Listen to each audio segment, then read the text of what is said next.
TET 1 prepare అయ్యే మిత్రులకు, సోదర ఉపాధ్యాయులకు గుడ్ ఈవినింగ్. సో నిన్నటి సంఖ్యా వ్యవస్థకు సంబంధించి కంటిన్యూయేషన్ వీడియోతో ఈరోజు మేము ముందుకు వస్తున్నానండి. సో ఇది చాలా ఇంపార్టెంట్ వీడియో. ఇందులో ఉన్నటువంటి అంశాల్లో ఖచ్చితంగా మనకి టెట్లో మనం ఎక్స్పెక్ట్ చేసుకోవచ్చు. సో ఈరోజు మ్యాథమెటిక్స్ కాంటెంట్లో భాగంగా మనకి ఖాసాగు ఘాసాబాలకు సంబంధించినటువంటి ప్రశ్నలు ఎలా వస్తాయి టెట్లో, వాటికి బేసిక్ కాన్సెప్ట్స్ మనం ఎలా గుర్తుపెట్టుకోవాలా, ఎలా నేర్చుకోవాలనేటువంటిది తెలుసుకుందాం. సో మొదటగా మనకి ఖాసాగు, సో కనిష్ట సామాన్య గుణకం లేదా గుణిజం, దీన్ని ఎల్సిఎం లీస్ట్ కామన్ మల్టిపుల్గా చెప్పుకుంటారు. 2 లేదా అంతకంటే ఎక్కువ సంఖ్యలకు గల ఉమ్మడి గుణిజాల్లో మిక్కిలి కనిష్టాన్ని, మిక్కిలి చిన్నదాన్ని మనము ఖాసాగుగా చెప్పుకుంటాం. అంటే 2 లేదా అంతకంటే ఎక్కువ సంఖ్యలకు వాటి యొక్క గుణిజాలు రాయాలి. గుణిజాలు రాసుకుంటూ పోయి అందులో అన్నిట్లో ఉండేటటువంటి కామన్గా ఉండేటటువంటి చిన్న గుణిజమే ఆ సంఖ్యలకు మనకు ఖాసాగుగా చెప్పుకుంటాం. 2, 3ల ఖాసాగు ఒకసారి చూసినట్లయితే 2 యొక్క గుణిజాలు రాస్తున్నాం. అంటే 2 టేబుల్, 2 ఎక్కం, 2 రెంట్లో, 2 మూడులో, 2 నాలుగు, ఆ విధంగా 2 టేబుల్స్ రాస్తాం. అదేవిధంగా 3 యొక్క గుణిజాలు కూడా 3 ఎక్కం, 3 రెంట్లో, 3 మూడులో, 9, ఆ విధంగా రాసుకుంటూ పోతాం. ఇప్పుడు ఈ రెండిటిలో కామన్గా ఉన్నటువంటివి, ఇక్కడ 6 ఉంది, అదేవిధంగా ఇక్కడ 12 ఉంది, ఇంకా ముందు చాలా ఉంటాయి. కానీ ఇందులో లీస్ట్గా ఉన్నటువంటి కామన్ మల్టిపుల్ మనం ఇక్కడ ఖాసాగుగా చెప్పుకుంటాం. సో 2, 3ల యొక్క ఖాసాగు ఎంత అంటే 6గా చెప్పాలి. సో ఇది బేసిక్ కాన్సెప్ట్ అన్నట్టు, ఖాసాగు ఎలా వస్తుంది అని. కానీ మనకు ఖాసాగును కనుక్కోవడానికి, సులభంగా కనుక్కోవడానికి ఒక 2 పద్ధతులు ఉన్నాయి. అదొకటి ప్రధాన కారణాంకాల పద్ధతి, రెండవది భాగాహార పద్ధతి, డివిజన్ మెథడ్. సో మనకి ప్రధాన కారణాంకాలు, మనకు ఏ సంఖ్యనైనా సరే మనం ఖచ్చితంగా ప్రధాన సంఖ్యల లబ్దంగా రాయవచ్చు. అయితే అంకగణిత ప్రాథమిక సిద్ధాంతం ప్రకారం మనం ఏ సంఖ్యను తీసుకున్నా కానీ దాన్ని definitely you have to write the product of a prime numbers and it is unique, ఏకైకంగా రాయవచ్చు. సో కాబట్టి ఇక్కడ 12, 16ల ఖాసాగును ప్రధాన కారణాంకాల పద్ధతిలో ఎలా రాయాలో ఒకసారి చూద్దాం. 12కు ప్రధాన కారణాంకాలు రాసుకుంటూ పోతే మనకి 2 × 2 × 3 అంటే 2 2 4, 4 3 12. సో దీని 2 స్క్వేర్, 2 సార్లు 2 స్క్వేర్ 3/1. సో అదేవిధంగా 16 2 × 8 16, మళ్ళీ 8ను 2 × 4, మళ్ళీ 4ను 2 × 2. సో అన్ని 2లే ఉన్నాయి కాబట్టి 4 సార్లు ఉంది కాబట్టి 2 to the power 4. సో ఇక్కడ ఇప్పుడు మనకు ఇవి ఇందులో మనము దేనిని ఖాసాగుగా తీసుకోవాలి ఈ ప్రధాన అంకాల పద్ధతిలో అంటే, ఇక్కడ ఒక గరిష్ట ఘాతంగల ప్రధాన కారణాంకాల లబ్ధం, గరిష్ట ఘాతంగల ప్రధాన కారణాంకాల లబ్ధాన్నిగా మనం తీసుకోవాలి. ఇప్పుడు 2 ఉంది, ఇంకా ఇక్కడ 3 ఉంది, ఇక్కడ 4 ఉంది, అంటే 2 యొక్క ఘాతం 4 ఉంది. ఈ 2 స్క్వేరు 2 ఘాతంలో గరిష్ట ఘాతాంకాన్ని మనం తీసుకోవాలి. సో అలా విధంగా 3 ఒకటి ఉంది, 3 ఘాతంగా 1. సో కాబట్టి దానికి ఒకటి స్మాల్ టెక్నిక్ ఒకటి చూడండి, షార్ట్ కట్. ఆల్ ప్రైమ్స్, ఇక్కడ మనకి ఎన్ని ప్రైమ్స్ వస్తాయో అన్ని ప్రైమ్స్, ఇక్కడ 2 3 4, 2 3 వచ్చినాయి, 2 ప్రైమ్స్ వచ్చినాయి ఇందులో అనుకుందాం. సో 2కు హైయెస్ట్ 2/4, 3కి ఒకటే వచ్చింది కాబట్టి all primes whole power highest power. All primes, అన్ని ప్రైమ్ నెంబర్ తీసుకోవాలి. ఇక్కడ దీంట్లో ఉమ్మడిగా ఉన్నది కాకుండా ఆల్ ప్రైమ్ తీసుకొని దానికి హైయెస్ట్ పవర్ తీసుకుంటే మనకి ఎల్సిఎం సులభంగా వస్తుంది. సో కాబట్టి ఇక్కడ 2/4 2, అదేవిధంగా 3/1. సో 16 × 3, దీని ఎల్సిఎం వచ్చేసి మనకు 48. అదే భాగాహార పద్ధతిలో కనుక చూస్తే 12 16ను ఉమ్మడిగా భాగించేటటువంటి నిజాన్ని తీసుకున్నాం మనం, కారణాంకం అది. సో 4 ముళ్ళ 12, 4 నాళ్ళ 16. ఇక్కడ 3 4, ఇక్కడ మళ్ళీ భాగించడానికి ఈ 2 భాగించడానికి అవకాశం లేకుండా ఉంది. సో కాబట్టి ఇప్పుడు 4 × 3 × 4. సో దీన్ని మల్టిప్లై చేస్తే 48. ఇక్కడ నుంచి వచ్చింది 48, ఇక్కడ కూడా 48. సో మనకు 2 మెథడ్స్ ఉన్నాయి. ఏ మెథడ్స్‌లోనైనా మనం సులభంగా చేసుకోవచ్చు.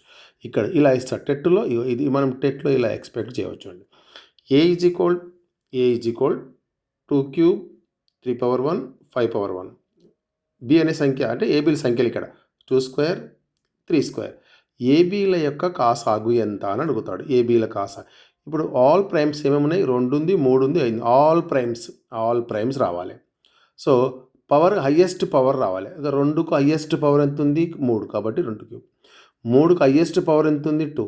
5కు హయ్యెస్ట్ పవర్ ఎంత ఉంది? 1. కాబట్టి ఇవన్నిటిని మల్టిప్లై చేస్తే మనకు వచ్చేదే కాసాగు. ఈ విధంగా మనకు కాసాగు అడగడానికి అవకాశం ఉంది. ఓకే. సో నెక్స్ట్ ఇక్కడ చూద్దాం. సేమ్గా మరొక లెక్క 6, 15, 25ల కాసాగు ఎంత? సో ఇక్కడ మనకి భాగాహార పద్ధతిలో చేసుకోవచ్చు. అదేవిధంగా ప్రధాన కారణాంకాల లబ్ధంగా రాసుకొని చేసుకోవచ్చు.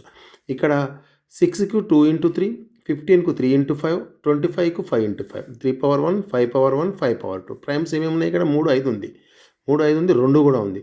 సో 2 ఒక్కసారి ఉంది, 3 ఒకేసారి ఉంది, 5 హయ్యెస్ట్గా 2 సార్లు ఉంది. కాబట్టి 2 × 3 × 5 స్క్వేర్. సో 25 × 6 అంటే 150 మనకు ఎల్సిఎం అవుతుంది. ఇది భాగాహార పద్ధతి. సో ఇది భాగాహార పద్ధతి. సో ఈ విధంగా మనకు 3 కానీ అంతకంటే ఎక్కువ సంఖ్యలు ఇచ్చినప్పుడు కాసాగును కనుక్కోవడానికి ప్రధాన కారణాంకాల పద్ధతి కావచ్చు, లేదా భాగాహార పద్ధతిలో కావచ్చు. మనకి ఏది సులభంగా ఉందంటే మనం ఆ పద్ధతి ద్వారా కాసాగు చేసుకోవచ్చు. రెండవది గరిష్ట సామాన్య భాజకం. సో గ్రేటెస్ట్ కామన్ డివైజర్ అంటాం. దీన్ని హైయెస్ట్ కామన్ ఫ్యాక్టర్ అని కూడా పిలుచుకుంటాం. గాసాకా లేకపోతే గాసాబా. ఇక్కడ 2 లేదా అంతకన్నా ఎక్కువ సంఖ్యల సామాన్య కారణాంకాల్లో మిక్కిలి పెద్దదాన్ని. ఇక్కడ గాసాబా అంటే ఖచ్చితంగా అన్నిటిని భాగించగాలి. అన్ని సంఖ్యలకు అది కామన్ ఫ్యాక్టర్ అయి ఉండాలి. ఖచ్చితంగా ప్రతి సంఖ్యను అది భాగించేదిగా ఉంటేనే దాన్ని మనం గాసాబా అంటాం. అక్కడ ఇంతకుముందు కాసాగులు అలా లేకుండే. సో కాబట్టి ఇక్కడ గాసాబా మాత్రం ఖచ్చితంగా ప్రతి కామన్గా ఉన్న 2 ఉన్నా, 3 సంఖ్యలున్నా, 4 సంఖ్యలున్నా అందులో కామన్గా ఉన్నటువంటి సంఖ్యలనే మనం తీసుకుంటాం. సో ఇక్కడ చూద్దాం. ఇప్పుడు గాసాబా. సో గాసాబాను మామూలుగా కాన్సెప్ట్ ఎట్లా అర్థం చేసుకోవాలి ఒకసారి చూడండి. 10కి గల కారణాంకాలు 10కి గల కారణాంకాలు 1, 2, 5, 10. అదే 18కి గల కారణాంకాలు 1, 2, 3, 6, 9, 18.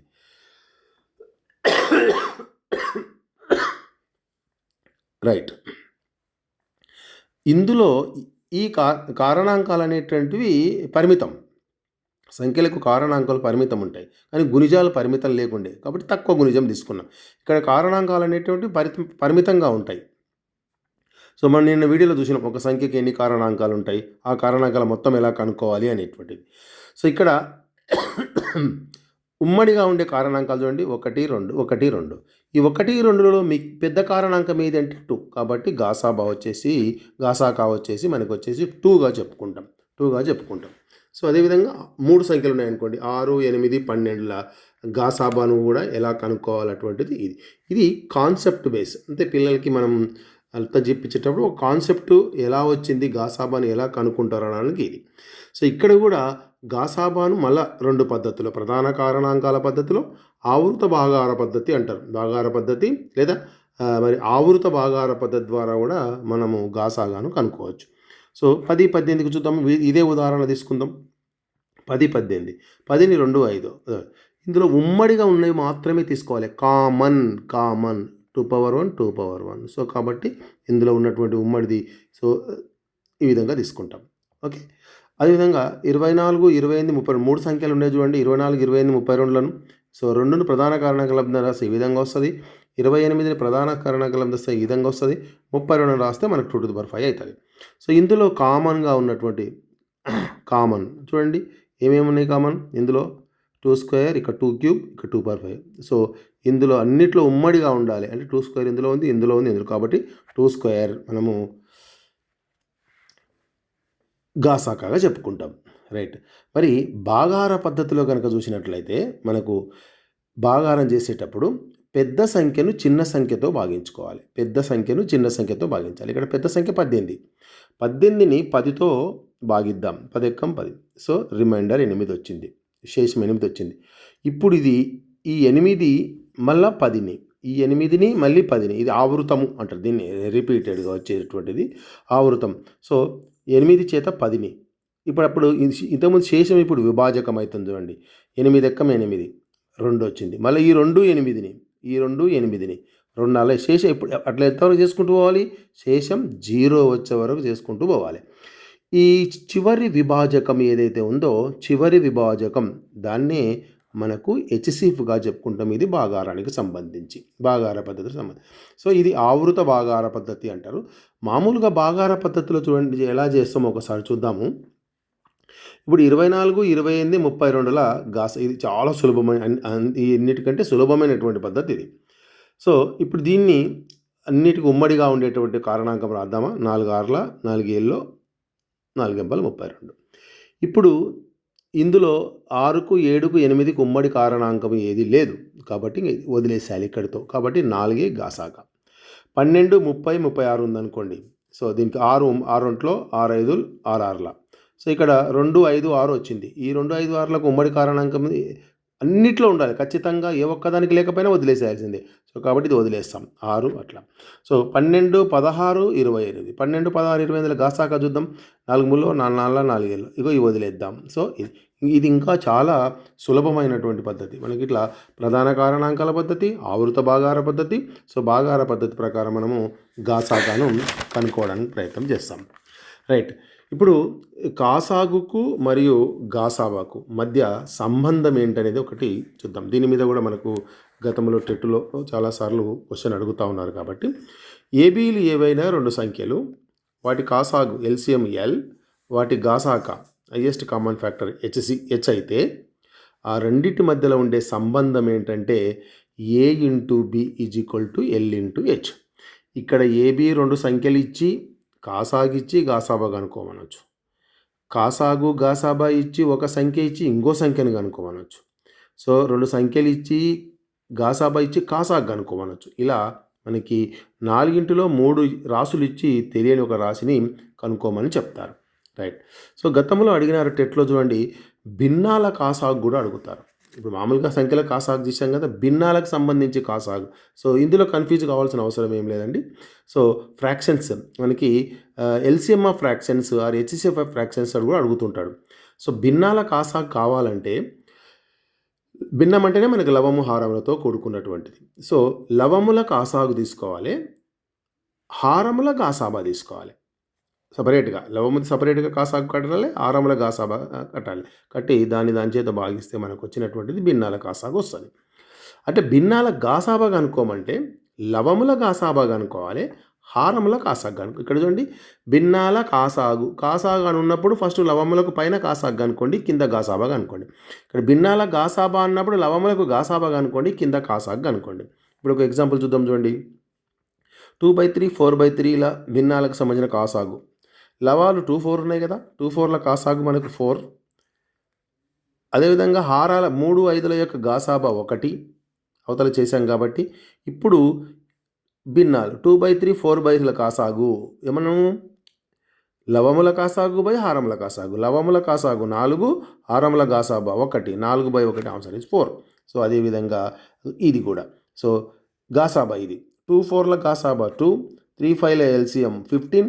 ఇప్పుడు గాసాబా కావాలి కాబట్టి గాసాబా బై కాసాగు 2/15. సో ఈ విధంగా భిన్నాల యొక్క కాసాగు గాసాబాలను కూడా మనము చేయొచ్చు, కాసాబాలను చేయొచ్చు. రైట్. ఇంకా కొన్ని వర్డ్ ప్రాబ్లమ్స్ కూడా చూద్దాము. మనకి ఇందులో అడిగేటటువంటివి 2 ట్యాంకర్లలో వరుసగా 850 లీటర్లు 680 లీటర్ల కిరోసిన్ ఉంది. 2 ట్యాంకర్లలో ఉన్న కిరోసిన్ను కొలవగలిగేటటువంటి కొలత కలిగినటువంటి పాత్ర, గరిష్ట సామర్థ్యం కలిగినటువంటి పాత్ర ఏది అంటే ఏ పాత్రతోటి రెండింటిని మనము కొలవగలుగుతాం. సో ఇక్కడ గరిష్ట, మీకు ప్రశ్నలో గరిష్ట అని ఇస్తే ఖచ్చితంగా అది హెచ్సిఎఫ్గా గుర్తుంచుకోవాలి. అది గరిష్ట ఉందా కనిష్ట ఉందా చూసుకోండి. సో గరిష్ట అన్నప్పుడు మీరు ఇమీడియట్గా చేయాల్సింది ఏంటంటే, సో దీన్ని మనము ఆ రెండు సంఖ్యల యొక్క గాసాగాను కనుక్కోవాలి. సో 680 850 10 రెండింటికి ఉమ్మడి కారణాంకం అవుతుంది, 10తో చేసాం. నెక్స్ట్ 17 రెండింటికి ఉమ్మడి కారణాంకం అవుతుంది. సో రైట్, ఇంకా ఇది వదిలేసేయాలి, ఈ రెండింటికి ఉమ్మడి కారణాంకాలు లేవు. సో కాబట్టి 10 × 17 17 10 × 17 17 10 170. సో 170 లీటర్ల పాత్రతోటి మనము దీన్ని ఎన్నిసార్లు అనేది మనకు మీరు ఆలోచించండి. అంటే ఈజీగా ఈ కొలవగలిగేటువంటి గరిష్ట పాత్ర 170 లీటర్ల పాత్రతోటి దీన్ని ఎన్నిసార్లు కొలిస్తే వస్తుంది, దీన్ని ఎన్నిసార్లు కొలిస్తే తెలిసిపోతుంది మనకు. అంటే మొత్తం ఏం లేకుండా మనము కొలవడానికి అవకాశం ఉంటుంది. రైట్, అలాంటిది ఇంకోటి, ఒక గది కొలతలు వరుసగా 12 మీటర్లు 15 మీటర్లు 18 మీటర్లు అంటే పొడవు వెడల్పు ఎత్తులు ఇచ్చిండు గదికి. ఆ కొలతలన్నింటినీ కొలవగలిగే టేపు యొక్క గరిష్ట పొడవు, ఇది కూడా సేమ్, గరిష్ట అంటే హెచ్సిఎఫ్. కాబట్టి ఆ రూమ్ కొలతలను అన్ని కొలతలను కొలవడానికి వచ్చేటటువంటి టేపు ఎంత ఉండాలి, ఆ టేపు కొలత ఎంత అనేది అడుగుతున్నాడు. సో కాబట్టి ఇక్కడ కూడా మీరు 12 15 18 హెచ్సిఎఫ్ కనుకోండి. అన్నిటికీ ఉమ్మడి కారణాంకం ఏంటి, 3 3 5 3 సో ఇంక దీనికి ఉమ్మడి కారణాంకాలు లేకుంటే కూడా వదిలేద్దాం. సో 3, కాబట్టి 3 మీటర్ల టేపు తోటి మనము అన్ని కొలతలను మనము కొలవడానికి అవకాశం ఉంటుంది. రైట్, అదేవిధంగా ఎల్సిఎంకి సంబంధించిన 2 రాత లెక్కలు చూద్దాం. చూడండి, 2 గంటలు మోగుతున్నాయంట. మొదటి గంట ప్రతి 3 నిమిషాలకోసారి, రెండవ గంట ప్రతి 4 నిమిషాలకోసారి మోగుతుంది. 2 గంటలు కలిసి ఎప్పుడు మోగుతాయి? సో మొదటి గంట ప్రతి 3 నిమిషములకోసారి మోగుతుంది, రెండవ గంట ప్రతి 4 నిమిషములకోసారి మోగుతుంది. అంటే మొదటి గంట చూడండి 3 నిమిషాలకోసారి, 6 నిమిషాలకోసారి, 9 నిమిషాలకోసారి, 12 నిమిషాలకోసారి అట్లా. రెండవ గంట 4కు, 12కు, 16కు, 20. సో ఈ 2 గంటలు కలిసి మళ్ళీ ఎప్పుడు మోగుతాయి, ఏ సమయంలో మళ్ళీ తిరిగి అవి మోగుతాయంటే ఇక్కడ కూడా మనకి రెండిట్లో లీస్ట్ కామన్ మల్టిపుల్గా తీసుకున్నట్లయితే, కాసాగు కనుక మనకు తీసుకున్నట్లయితే ఇక్కడ చూడండి మళ్ళీ తిరిగి అవి 12 నిమిషాలకోసారి మోగుతాయి, మళ్ళీ ఎప్పుడు తిరిగి 24 నిమిషాలకోసారి మోగుతాయి. కాబట్టి మనకి ఇక్కడ ఆన్సర్ ఏముంటుందో, మళ్ళీ ఇప్పుడు 3 నిమిషాలకు మోగిన తర్వాత నెక్స్ట్ ఎప్పుడు అంటున్నాడు. సో 3 నిమిషాలకోసారి 4 నిమిషాలకోసారి మోగిన తర్వాత మళ్ళీ అవి ఎన్ని నిమిషాలకోసారి కలిసి మోగుతాయి అన్నప్పుడు 12 నిమిషాల దగ్గర అవి 2 తిరిగి మళ్ళీ మోగుతాయి అనేది మనం ఇక్కడ గుర్తుపెట్టుకోవాలి. ఇలాంటి లెక్క కూడా గతంలో టెట్లో అడిగింది. Okay, right. సో ఇక్కడ ఈ విలువల ఎల్సిఎం ఎంత అని అడుగుతున్నాడు. సో ఓకే, సో మనం కాబట్టి ఎల్సిఎం అవతలు చేసాము కదా అట్లా. ఇప్పుడు ఇలాంటి అడుగుతాడు చూడండి, 2 సంఖ్యల ఎల్సిఎం 216, వాటి లబ్ధం 7776, అయితే వాటి హెచ్సిఎఫ్ ఎంత? ఇందాక చెప్పాం కదా సూత్రం మనం, A × B = L × H. H కావాలి. సో మనకి ఇక్కడ హెచ్ కావాలి. సో కాబట్టి H A × B/L 776/260 చేస్తే మనకు హెచ్సిఎఫ్ వచ్చి 36. 2 సంఖ్యల హెచ్సిఎఫ్ 6, ఎల్సిఎం 36. ఏ ఇచ్చిండు, B విలువ ఎంత? సో B కావాలంటే L × H/A. సో కట్ చేసుకుంటే మనకి 18 వస్తుంది. 2 సంఖ్యల ఎల్సిఎం 290, వాటి లబ్ధం 7250, హెచ్సిఎఫ్ ఎంత? సేమ్ ఈ ప్రాబ్లం లాగా. రైట్, ఇవి కొద్దిగా కాస్త డెప్త్గా ఉన్నాయి చూడండి. 2 సంఖ్యల మధ్య నిష్పత్తి 3:4. వాటి గాసాక 5. గాసాగ ఎంత? Very important. 2 సంఖ్యల మధ్య నిష్పత్తి 3:4. గాసాక ఎంత ఇచ్చిండు? 5 ఇచ్చిండు. 5 అన్నప్పుడు ఆ సంఖ్యలు ఏమవుతాయంటే వాటి యొక్క ఈ గుణిజం 5 యొక్క గుణిజాలుగా ఉంటాయి. అవి 5 యొక్క కారణాంకం అవుతుంది. కాబట్టి మనకు 5 3 5 4 ఆ సంఖ్యలు ఏమవుతాయి? 15 × 20 అవుతాయి. 15 × 20 అవుతాయి. ఇప్పుడు మనం ఆ సంఖ్యలో నిష్పత్తి ఇచ్చింది కదా, సంఖ్యల నిష్పత్తి 3 4 అనుకున్నాం కాబట్టి మనం 5 × 3 5 × 4 వేసుకుంటే మనకు ఆ సంఖ్యలు వచ్చేస్తాయి. సంఖ్యలు తెలిసిపోయినాయి. ఇప్పుడు సంఖ్యలు తెలిసిపోయినప్పుడు మనకు కాసాగు తెలుసు, మనకి ఇక్కడ గాసాబా తెలుసు, ఆ సంఖ్యల తెలుసు. కాబట్టి మనకి ఈ సూత్రం A × B = L × H ద్వారా మనకు ఎల్సిఎంని అనుకున్నాం. ఇదొక ఇంపార్టెంట్. అట్లా ఇంకోటి చూద్దాం. 2 సంఖ్యల నిష్పత్తి ఇచ్చిండు, ఎల్సిఎం ఇచ్చిండు. ఇందాక హెచ్సిఎఫ్ ఇచ్చిండు, ఇక్కడ ఎల్సిఎం ఇచ్చిండు. అయితే హెచ్సిఎఫ్ కనుక్కోమంటున్నాడు. 2 సంఖ్యల నిష్పత్తి 3:5. మనకి ఇక్కడ హెచ్సిఎఫ్ కనుక్కోమంటున్నాడు. ఇక్కడ ఇంతకుముందు హెచ్సిఎఫ్ ఇచ్చిండే కాబట్టి ఈ హెచ్సిఎఫ్ తోటి ఆ రెండింటిని మనము గుణిద్దాం, అవే వాటి సంఖ్యలు అయిపోతుంది. So 3 × X 3x, 5 × X 5x. So ఇవి ఇప్పుడు ఆ 2 సంఖ్యలు ఏంటంటే 3x 5x, 3x 5x. So మనకి ఏం కావాలి? ఎల్ కావాలి. ఎల్ కావాలంటే ఏ ఇంటూ బి బై హెచ్ కదా సూత్రం. సో ఇక్కడ ఎల్ 45 ఇచ్చిండు, ఏ ఇంటూ బీని మనం ఇక్కడ 3x ఇంటూ 5x వేసుకున్నాం, బై హెచ్ అంటే ఎక్స్ అనుకున్నాం, ఒక ఎక్స్ క్యాన్సల్.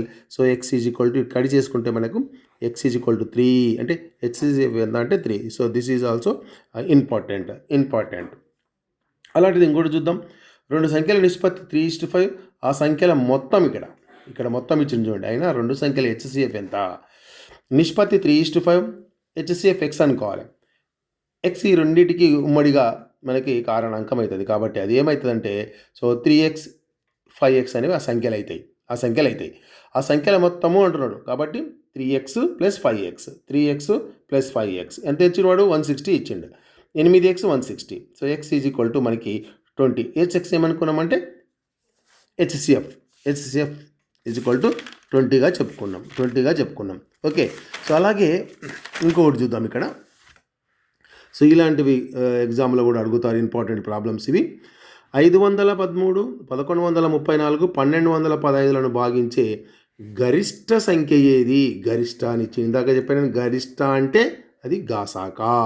సో భాగాహార పద్ధతిలో వీటి గాసాగా కనుక్కుంటే మనకి ఇక్కడ అవసరం 3, 9, 27 అంటే గాసాకా ఎంత అంటే మనకు 9 × 27 భాగించే గరిష్ట సంఖ్య. 34, 74ను భాగిస్తే ప్రతిసారి శేషం 4 వచ్చే గరిష్ట సంఖ్య ఏది అంటున్నాడు. 34, 74లను భాగిస్తే ప్రతిసారి శేషం 4ని ఇచ్చే గరిష్ట సంఖ్య ఏది? సో 34, 74లను ఏ సంఖ్యతో భాగిస్తే ప్రతిసారి శేషం 4 వస్తుంది?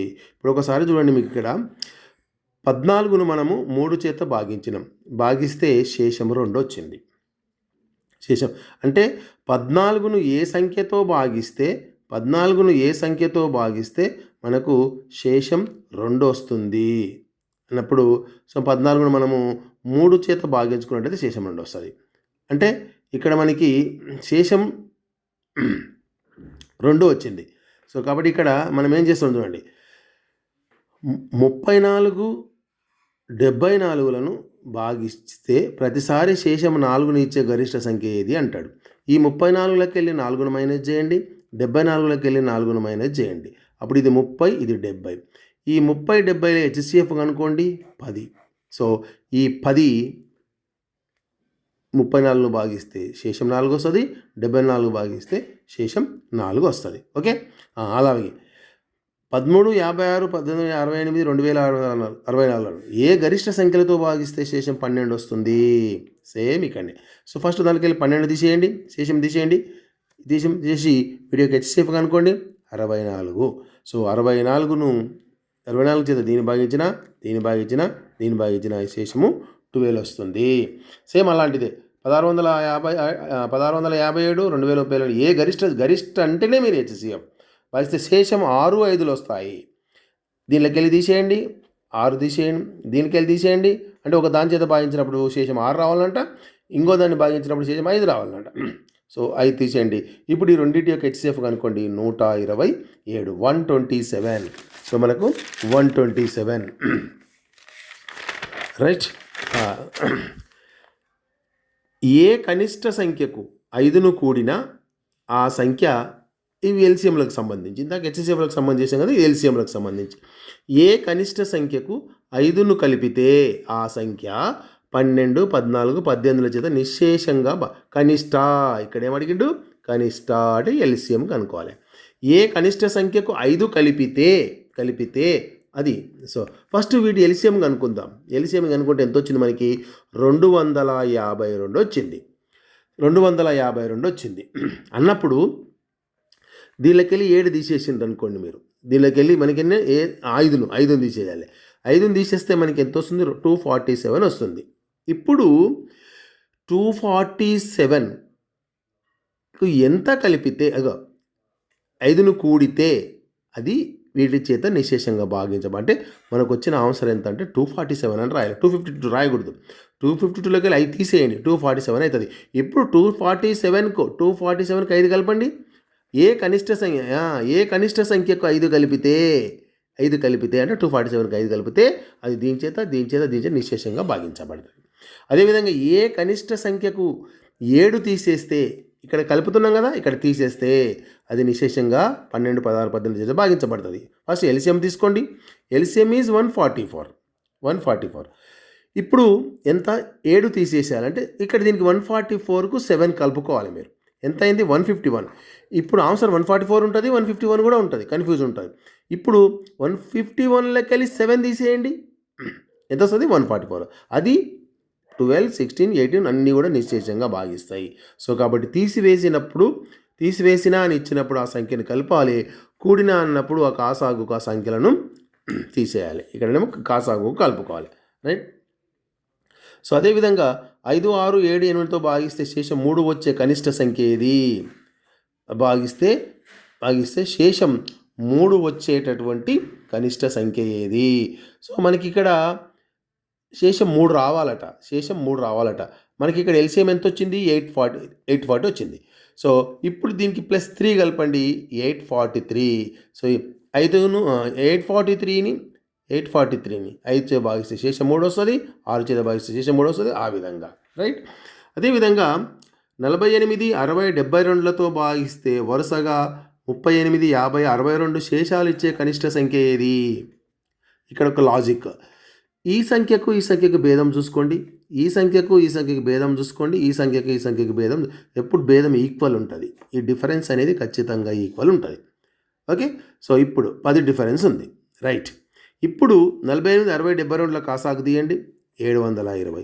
720లకి ఇలా భేదం తీసేయండి, 10. సో 710. సో 48, 60, 72లతో భాగిస్తే వరుసగా 710 48తో భాగిస్తే శేషం ఇది వస్తుంది, 60తో భాగిస్తే ఇది వస్తుంది, 72తో భాగిస్తే ఇది వస్తుంది, రైట్. చివరగా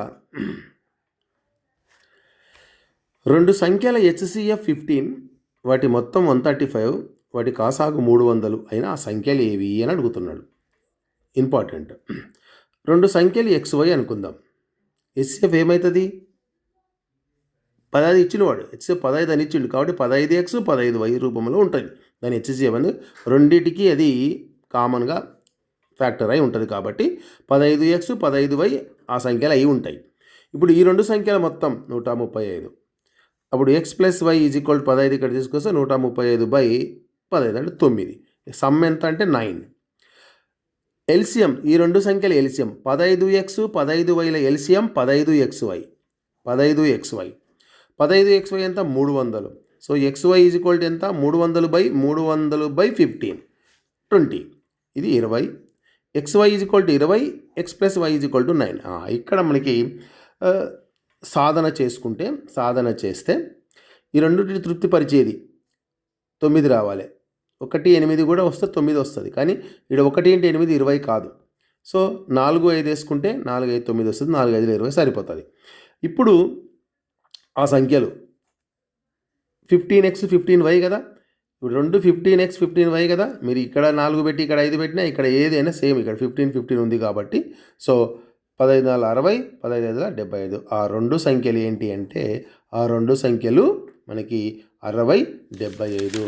ఓకే మిత్రులారా, ఇది టెట్కు సంబంధించి ఎల్సిఎం తర్వాత అదేవిధంగా HCFకు సంబంధించినటువంటి ముఖ్యమైనటువంటి ప్రీవియస్ టెట్లో వచ్చినటువంటి ప్రశ్నలు. రేపు ఈ మోడల్లో ఖచ్చితంగా మనకి ఎక్స్పెక్ట్ చేయడానికి అవకాశం ఉంటుంది కాబట్టి సో మీరు ఈ లెసన్ ఈ వీడియో కనుక మీకు నచ్చినట్లయితే దయచేసి please share, subscribe and like చేయవలసిందిగా కోరుతూ మరో వీడియోతో నెక్స్ట్ మేము ముందుకు వస్తాను. సో మీ CS Reddy, so school assistant ఉపాధ్యాయుడు. థ్యాంక్ యూ మిత్రులారా, థ్యాంక్ యూ.